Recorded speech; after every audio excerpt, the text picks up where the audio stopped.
வணக்கம். மார்ச் 5ஆம் தேதிக்கான முக்கியமான நடப்பு நிகழ்வுகளை நாம இப்ப பார்க்க போறோம். டிஎன்பிஎஸ்சி தேர்வு கண்ணோட்டத்துல இது உங்களுக்கு ரொம்பவே உதவியா இருக்கும். இன்னைக்கு நம்ம லிஸ்ட்ல என்னெல்லாம் இருக்குன்னு பாருங்க. ஆளுகை, சயின்ஸ் அண்ட் டெக், பொது சுகாதாரம், அப்புறம் சுற்றுச்சூழல்னு 4 முக்கியமான டாபிக்ஸ் இருக்கு.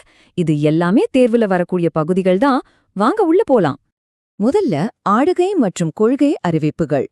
உங்க பாலிட்டி பேப்பருக்கு ரொம்ப முக்கியமான தமிழ்நாட்டுல நடந்த 2 முக்கிய நிகழ்வுகளை பத்தி இப்ப பார்க்கலாம்.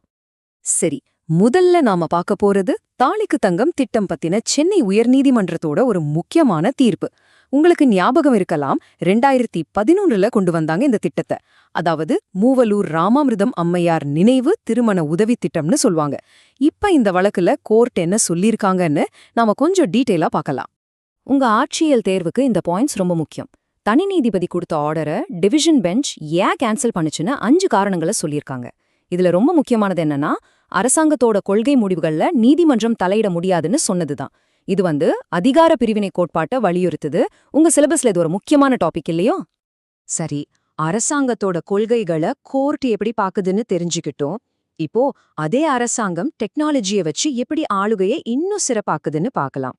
அதுக்கு ஒரு சூப்பரான உதாரணம் தான் இந்த நாக மேப்.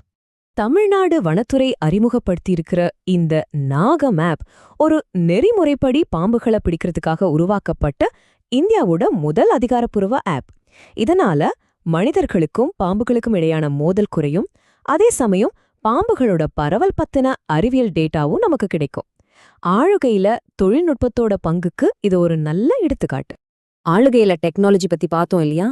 வாங்க அடுத்த கட்டத்துக்கு போலாம். இப்போ அறிவியல் மற்றும் பாதுகாப்பு துறையில நடந்த 2 பெரிய முன்னேற்றங்களை பத்தி பார்க்கலாம். புதுசா ஒரு கண்டுபிடிப்பை பத்தி தெரிஞ்சுக்கிறதுக்கு முன்னாடி RNA உலக கருதுகோள், அதாவது RNA வேர்ல்ட் ஹைபாத்தசிஸ்னா என்னன்னு நாம முதல்ல புரிஞ்சுக்கணும். இப்போ அந்த பிரேக் த்ரூ என்னன்னு பார்ப்போம். விஞ்ஞானிகள் QT45 அப்படின்னு ஒரு RNA மூலக்கூறை கண்டுபிடிச்சிருக்காங்க. இதோட ஸ்பெஷாலிட்டி என்னன்னா, இது தன்னைத்தானே காப்பி பண்ணிக்கும், அதாவது செல்ஃப் ரெப்ளிகேட் பண்ணிக்கும். உயிர் எப்படி தோன்றுச்சுங்கிற நம்ம தேடல்ல இது ஒரு மிக முக்கியமான கண்டுபிடிப்பு.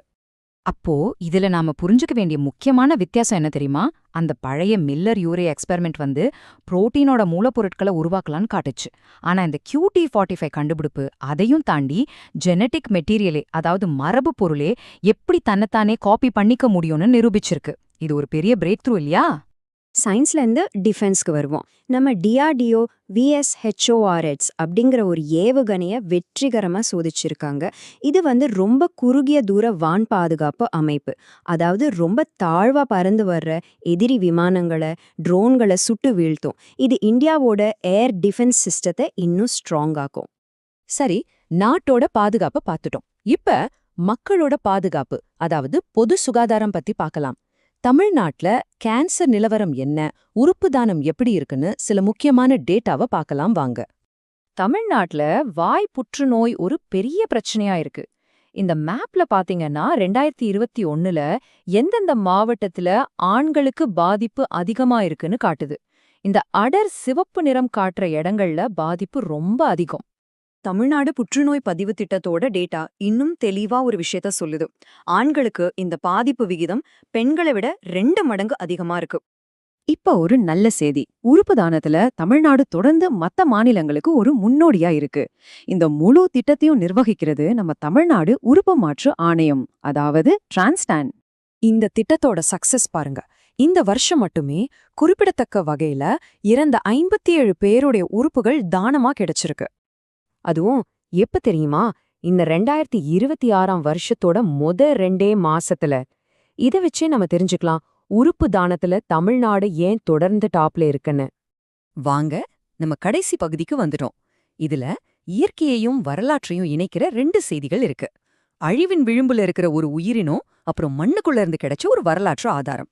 சுற்றுச்சூழல் சம்பந்தமா ஒரு கவலைக்குரிய செய்தி. மேற்கு தொடர்ச்சி மலைகள்ல மட்டுமே காணப்படுற இந்த நீலகிரி மரப்புறா இருக்கு இல்லையா? இதோட வாழிடம் கிளைமேட் சேஞ்ச்னால இந்த நூற்றாண்டின் இறுதியில ரொம்பவே குறைஞ்சு போயிடும்னு ஒரு ஆய்வு சொல்லுது. நம்ம பல்லுயிர் பெருக்கத்துக்கு இது ஒரு பெரிய அச்சுறுத்தல். இயற்கை பாரம்பரியத்துல இருந்து நம்ம வரலாற்று பாரம்பரியத்துக்கு வருவோம். மகாராஷ்டிரால 12ஆம் நூற்றாண்டை சேர்ந்த யாதவ வம்சத்தோட ஒரு கல் தூண் கிடைச்சிருக்கு. இதோட ஸ்பெஷாலிட்டி, இது ஹேமத் பந்திங்கிற ஒரு கட்டிடக்கலை பாணியில செஞ்சிருக்காங்க.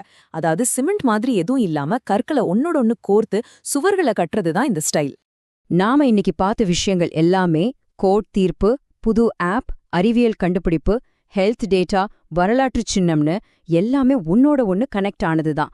இது உங்க தேர்வுக்கு மட்டும் இல்ல, நம்மள சுத்தி என்ன நடக்குதுன்னு புரிஞ்சுக்கிறதுக்கும் உதவும். கேள்வி என்னன்னா, இந்த தகவல்கள் எல்லாம் நீங்க உங்க பதில்கள்ல எப்படி பயன்படுத்த போறீங்கங்கிறது தான். யோசிச்சு பாருங்க. நன்றி.